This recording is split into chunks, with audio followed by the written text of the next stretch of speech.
Hello students, मैं रितु आज आपके लिए लेके आई हूँ मॉडल पेपर 4 का पार्ट 3। हमारा मॉडल पेपर 4 का सॉल्यूशन चल रहा है। इससे पहले हम मॉडल पेपर 4 के 2 पार्ट कर चुके हैं। यदि आपने वो नहीं देखे हैं तो प्लेलिस्ट में जाकर उसे ज़रूर देख लीजिए। और मॉडल पेपर 3 इससे पहले हम बिल्कुल कंप्लीट कर चुके हैं, उसका सॉल्यूशन कर चुके हैं, समझ चुके हैं, अपना अभ्यास कर चुके हैं। यदि आपने फिर भी वो वीडियो नहीं देखे हैं तो आप जाकर उनको वीडियो को पहले देख लीजिए, फिर हम इस मॉडल पेपर की आज से शुरुआत करते हैं। चलिए देखते हैं आज का पहला क्वेश्चन। 2 और 101 के मध्य से 2 और 101 के मध्य, तो सबसे पहले हमें पता होना चाहिए 2 और 101 के बीच में ऐसी कौन सी संख्याएं हैं जो 5 से विभाजित होती हैं। यानी देखिए 5, 10, 15, 20 इस तरह से होंगी संख्याएं। अगर मैं लिखती जाऊं इस तरह से 5, 10, 15, 20, 25 और इस तरह से डैश डैश करके 101 से पहले लास्ट कितना आता है 100, तो ये एक प्रकार से मेरे पास समांतर श्रेणी बन जाएगी, है ना। समांतर श्रेणी योगफल ज्ञात करना है, मतलब अपने को एस एन निकालना है। एस एन निकालना है तो उससे पहले अपने को पता होना चाहिए संख्याएं है कितनी। ये जो अंतिम पद है ए एन, वो कितना दे रखा है हमें 100। ए का मान कितना है 5, डी का मान कितना है 5, क्योंकि 10 में से 5 घटाए तो 5 बचेंगे, ठीक है। उसके बाद एन का मान कितना है, हमें नहीं पता कि कितनी संख्याएं हैं, ठीक है। तो अब ए एन अंतिम जो पद होता है उसका सूत्र होता है ए एन बराबर में ए एन बराबर ए प्लस एन माइनस 1 डी। यहाँ पर हम वैल्यू पुट करेंगे अपनी ए एन 100 बराबर 5 प्लस एन माइनस 1, यानी एन हमें तो पता ही नहीं है, डी कितना है 5।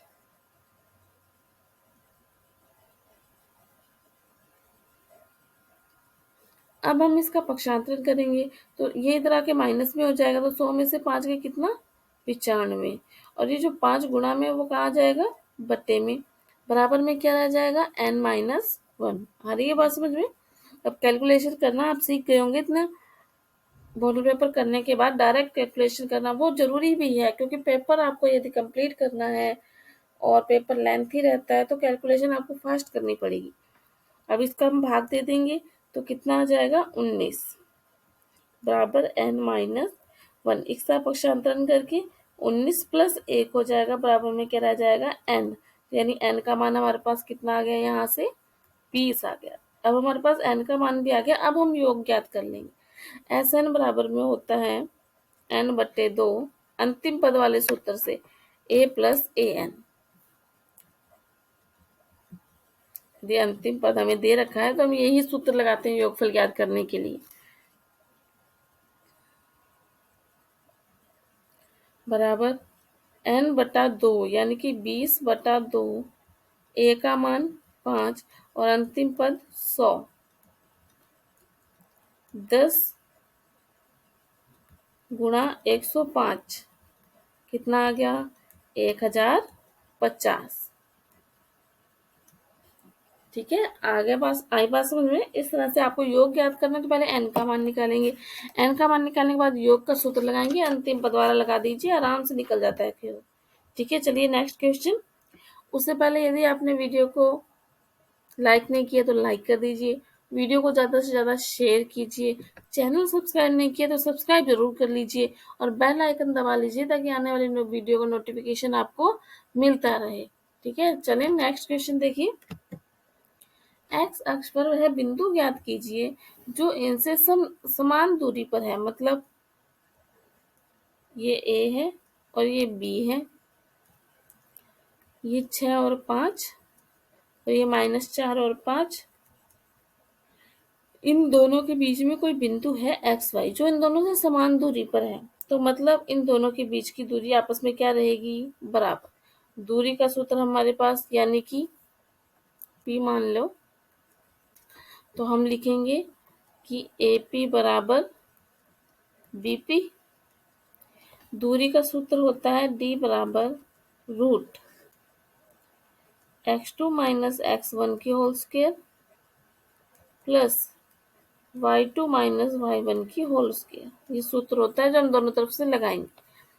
इसको मान लो दोनों के लिए, जब एक बार ये x1 y1 x2 y2 x1 इस तरह से काम करेगा, तो पहले अपने a और p की बात कर रहे हैं तो इन दोनों बिंदुओं को लेंगे, ठीक है। तो दूरी x minus 6 x1 minus x2 की whole square plus y minus 5 की होल स्क्वायर बराबर, दूसरी तरफ सॉरी इसने बोला एक्स अक्ष पर y का मान यहाँ कितना होता है, 0 होता है हमेशा। तो यहाँ पे लिखेंगे हम 0, एक्स अक्ष की बात कर रहे हैं ना वो, तो एक्स अक्ष पर y कितना रहता है, 0 रहता है। दूसरी तरफ x प्लस 4 की होल स्क्वायर, प्लस कैसे बनाइए, देखो x में से 4 घटाएंगे, वो -4 है तो माइनस माइनस क्या हो जाएगा, प्लस बीच में, प्लस 0 माइनस 5 की होल स्क्वायर,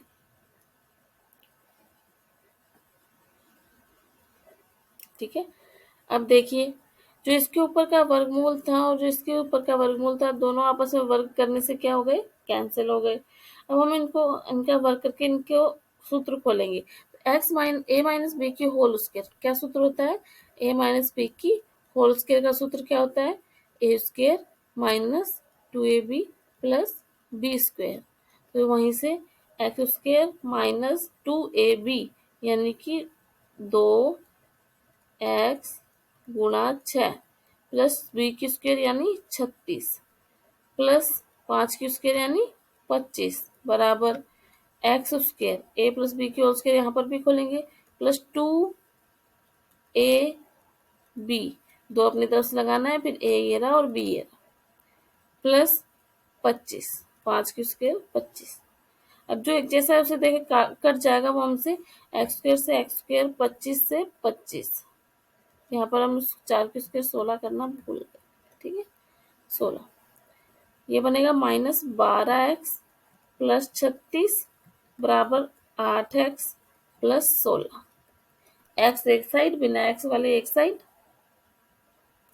36 माइनस 16, ये यहाँ आ गया, माइनस का हो गया, 8 तो पहले यहाँ था, जो माइनस का 12 इधर आ गया पक्षांतरण करने से, तो क्या बन गया 12x प्लस का 8x प्लस 12x कितना हो गया 20x, और 36 में से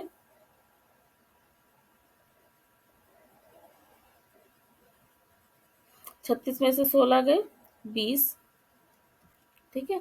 यहाँ से यदि हम x का मान निकालेंगे तो जो गुणा में वो कहाँ चला जाएगा, भाग में, यानी क्या बनेगा ये 20/20, यानी x का मान हमारे पास कितना आ गया 1, ठीक है। वह बिंदु क्या हो जाएगा, x की जगह 1 हो जाएगा और y की जगह तो 0 होता ही है, तो वह बिंदु हमारे पास क्या आ जाएगा 1 और 0, ठीक है। चलिए देखिए नेक्स्ट क्वेश्चन हमारा,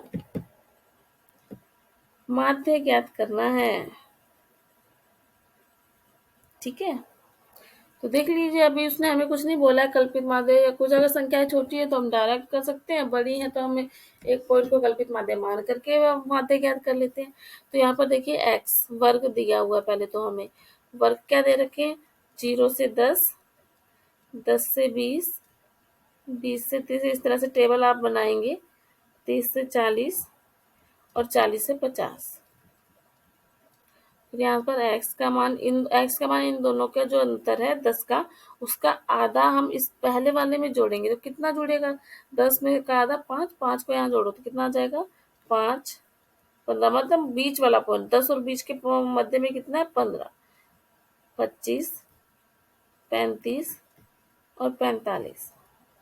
यहाँ से f हमें दे ही रखा बारम्बार था, 6, 10, 13, 7 और 4। अब निकाल लीजिए xi fi, इन सब का गुणा करना है हमको, ठीक है। यदि आपको कोई संख्या बड़ी लगती है तो आप कोई कल्पित माध्यम मान भी सकते हैं, लेकिन बड़ी संख्या नहीं लग रही है तो और आप गुणा और कैलकुलेशन आसानी से कर सकते हैं, तो कोई जरूरी नहीं कि आप कोई संख्या को कल्पित माध्यम माने और फिर उसे आप करें। ठीक है, तो मैं इसे आपको डायरेक्ट करके बताती हूँ। ठीक है, आंसर वही आएगा। 6 को 5 से गुणा करेंगे तो कितना आएगा 30। 15 को 10 से गुणा करेंगे तो कितना आएगा 150। 25 का गुणा हम किससे करेंगे, अब 13 से करेंगे तो कितना आएगा 325। 35 का पहाड़ा 7 बार पढ़ेंगे, यानी 35 का गुणा हम 7 से करेंगे तो कितना आ जाएगा 245। और फिर 45 का गुणा हम 4 से करेंगे तो कितना आ जाएगा 180।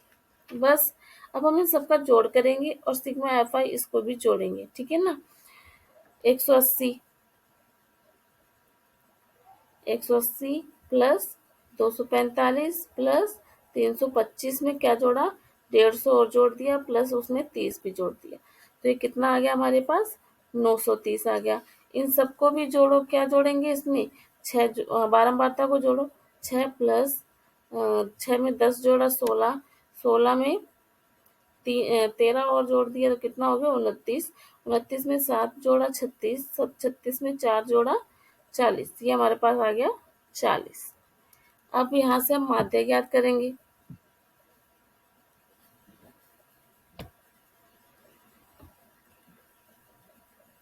माध्य यानी x बार बराबर होता है sigma F I x I. Sigma मतलब जोड़, बट्टे में सिग्मा एफ आई।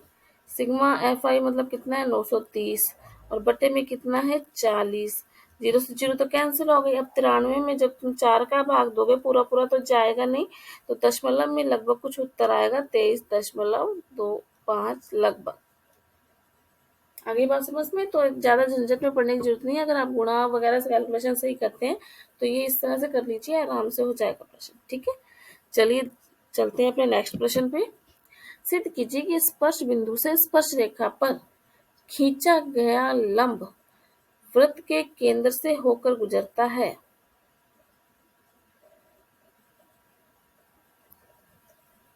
स्पर्श बिंदु से स्पर्श रेखा पर ये लंब, इस तरह जो लंबवत रेखा खींचा गया लंब बिंदु के केंद्र से होकर गुजरता है, ये हमें इस तरह से कुछ डायग्राम बनेगा और हमें ये सिद्ध करना है। ये हमारे प्रमेय है, और प्रमेय है तो जैसा दिया जाता है स्टेप बाय स्टेप प्रमेय को आपने करना है। काफी सारी, देखो प्रमेय बहुत सारी होती है जो बच्चों को याद नहीं रह पाती, तो जो कुछ इम्पोर्टेंट प्रमेय थी वो मैं हर मॉडल पेपर में आपके लिए लेके आ रही हूँ।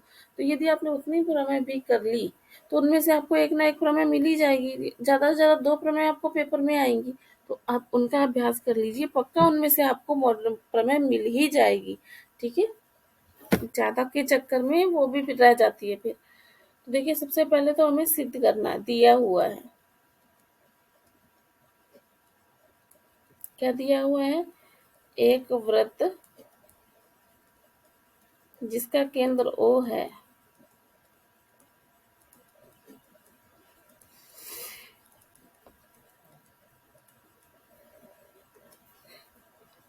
स्पर्श रेखा PQ है, स्पर्श बिंदु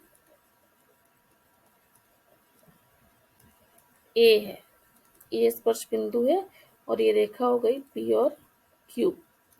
ठीक है, सिद्ध क्या करना है,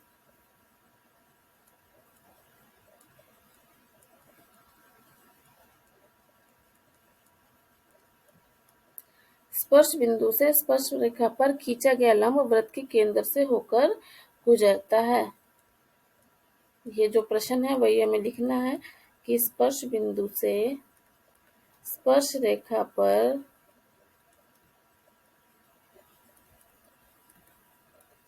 खींचा गया लंब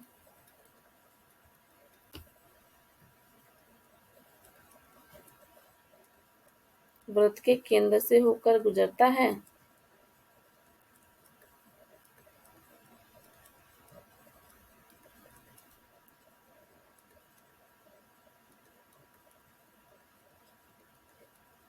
ठीक है, रचना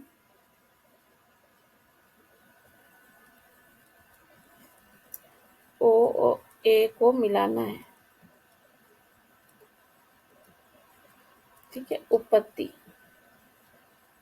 इसी तरह से आपको सब सारे पॉइंट लिखने हैं प्रमेय के अंदर। ठीक है, तभी प्रमेय सही मानी जाती है। दिया है, सिद्ध करना है या कोई रचना है तो वो, और उत्पत्ति। अब देखिए, क्योंकि ओ ए वृत्त की क्या है, त्रिज्या है ना, वृत्त की त्रिज्या है,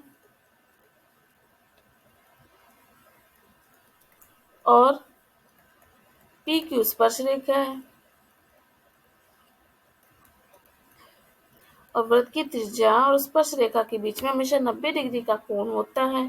इसलिए कोण ओ ए पी बराबर कोण ओ ए क्यू, यानी कि कोण जो ए है वो कितने डिग्री का है, 90 डिग्री का है। ठीक है, या फिर अपने ये कहें कि किसी वृत्त के किसी बिंदु से स्पर्श रेखा पर खींची गई वो जो लंब है, तो ओ ए लंबवत है पी क्यू के, ये लंबवत हो गई। वो 90 डिग्री का है तो ये लंबवत हो गई। और वृत्त की त्रिज्या सदैव वृत्त के केंद्र से होकर गुजरती है। ओ ए क्या है, त्रिज्या। त्रिज्या सदैव क्या होती है, वृत्त के केंद्र से होकर निकलती है।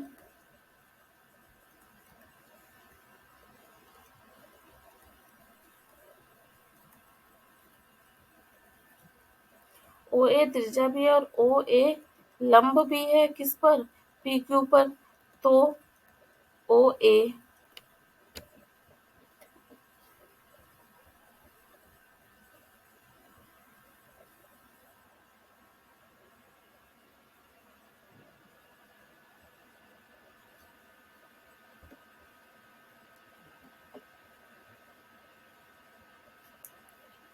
ओ ए लंब भी वृत्त के केंद्र से होकर गुजरेगा।